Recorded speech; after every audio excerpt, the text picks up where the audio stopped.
এখন ওয়ার্ল্ডের one of the best bowling. Mustafiz, তুই আজ দেখিয়ে দিলি কিভাবে কামব্যাক করতে হয়। দর্শক, যুক্তরাষ্ট্রের বিপক্ষে মোস্তাফিজের 6 উইকেট নেওয়া দেখে হঠাৎ লাইভে এসে একই বললেন মাশরাফি বিন মুর্তজা। তিনি বলেন, বাংলাদেশ টি-20 ক্রিকেটে এর আগে কোনো বোলার 5 উইকেটের বেশি পাননি। শনিবার সে রেকর্ড ভাঙল মোস্তাফিজুর রহমান।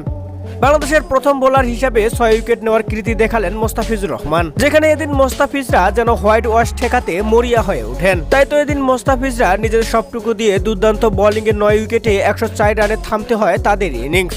হোয়াইট ওয়াশ এড়ানোর ম্যাচে বাংলাদেশ পায় 10 উইকেটের বিশাল জয়, যেখানে এদিন মোস্তাফিজুর রহমান প্রথম 3 ওভারে দিয়েছেন মাত্র 6 রান, একটি মেডিন সহ উইকেট তুলে নেন 4টি। এদিকে মোস্তাফিজের এমন বোলিং দেখে লাইভে এসে মাশরাফি বলেন, কিরে ভাই মোস্তাফিজ, পুরো ফাটিয়ে দিলি, তুই যুক্তরাষ্ট্রের বিপক্ষে নিজেকে প্রমাণ করে দেখিয়ে দিলি, তোর জন্য শুভকামনা রইল। মোস্তাফিজ ও বাংলাদেশের জন্য শুভকামনা রইল।